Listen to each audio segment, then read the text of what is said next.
विमल, पोलो, जोबा केसरी, हर पल मनाओ केसरी त्योहार की भी थी। হলে তো ভালোই হতো, ফ্যাক্টরি হলে তো পাবলিকের ভালোই হতো, অনেক ছেলে বেকার ছেলে চাকরি টাকরি পেতে একটা তো ভালোই হতো। फैक्ट्री तो अब है नहीं, तो फैक्ट्री नहीं तो भालो नहीं। ফ্যাক্টরি হলে তো ভালো হতো, পাবলিক তো ছেলেরা অনেক চাকরি বেকার ছেলেরা পেতে। ভালো ভালো একটা যে কোনো আসুক না কোম্পানি, ভালো তো। হ্যাঁ, দেশের ছেলেরা তবু একটা চাকরি পাবে। হ্যাঁ, এই যে সব বেকার সমস্যা বেশি হয়ে গেছে, তবু তো ভালো হবে, খুব ভালো হবে। दीदी तो फैक्ट्री नहीं लगने दी थी उस समय। হ্যাঁ, দিদি কি করবেন সেটা উনি জানেন, কি হবে না হবে এবারে। হ্যাঁ, বলা যাচ্ছে না এখন কি হবে। হ্যাঁ, হলে তো ভালো হয়, সিঙ্গুরে একটা হওয়া দরকার। হওয়া দরকার। तो अब दीदी कैसा काम की है आप लोगों के लिए? আর দিদি তো ভালো, দিদি ভালো, কিন্তু এবার বেকার সমস্যা বেশি হয়ে যাচ্ছে।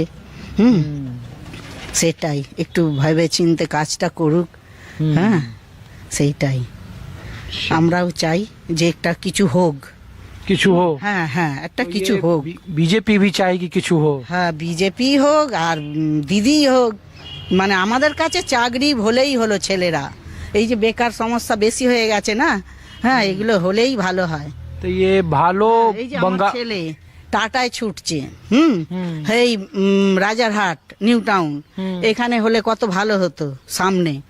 হ্যাঁ, ছেলেরাও পেতো, কত ছেলেরা ওখানে যাচ্ছে। হ্যাঁ, এই যে বালি থেকে 1 ঘন্টা বাস। হ্যাঁ, ফায়ারের চাকরি ওখানে ছুটতে হচ্ছে, এখানে তো কোথাও নেই। तो এখানে दीदी হলে তো ভালোই दीदी হতো। दीदी तो एम्प्लॉयमेंट और उस पे काम नहीं की वो। না কি হবে দিদি। आप लोग दीदी के समर्थक हो या मोदी হ্যাঁ, के?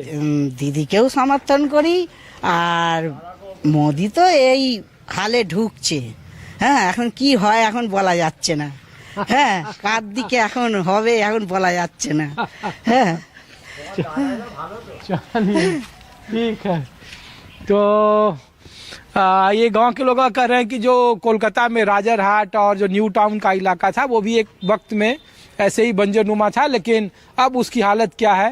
अगर सिंगूर में 2008 के वक्त में टाटा नैनो का कारखाना लगता तो शायद इस इलाके की तस्वीर कुछ और होती।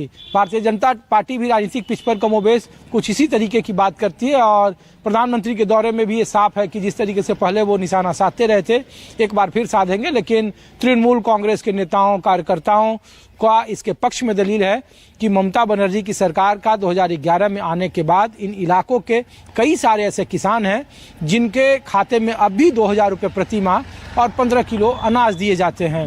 इंडस्ट्री का जो ग्रोथ रेट है वो बेहद कम है पश्चिम बंगाल में, और इस पे ममता सरकार की 15 साल की जो शासन व्यवस्था है वो फेल है। इसीलिए मैं ये गोपाल नगर मौजा लाया था, और इसी मौजे के तहत 1000 तकरीबन एकड़ जमीन का अधिग्रहण होना था सिंगूर में टाटा नैनो के लिए, लेकिन आंदोलन की सारी कहानी देखा आपने, इसीलिए मैं इन इलाकों में लाया हूँ। अब मैं आपको कुछ शहरी इलाकों में ले चलता हूँ, और शहरी इलाके में क्या माहौल है, यहाँ के आम लोग क्या सोचते हैं, उसकी तस्वीर उन्हीं के पास से आपको सुनवाता हूँ।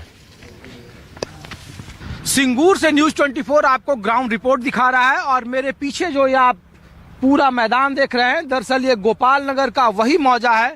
1000 एकड़ का ये पूरा रकबा जिसे 2006 में बुद्धदेव भट्टाचार्य ने टाटा को नैनो कंपनी बनाने के लिए ये पूरा किसानों से लीज पर लिया था। बाद में उसकी पूरी कहानी देश और दुनिया की राजनीति ने जाना है। तो 18 जनवरी को प्रधानमंत्री मोदी यहाँ एक बड़ी रैली को संबोधित करने वाले हैं, और उसी रैली की तैयारी है। और कहा जा रहा है कि सिंगूर पहुंचकर ही प्रधानमंत्री पश्चिम बंगाल में बीते 15 साल से ममता बनर्जी के सरकार के इंडस्ट्री उसके विकास के मॉडल पर वो हमला बोलेंगे, और कहेंगे कि ये पूरा जो वाकया है वो फेल हुआ है इंडस्ट्री पर। यहाँ पे कुछ लोग हैं जो लोकल, आप लोग इधर लोकल है सर?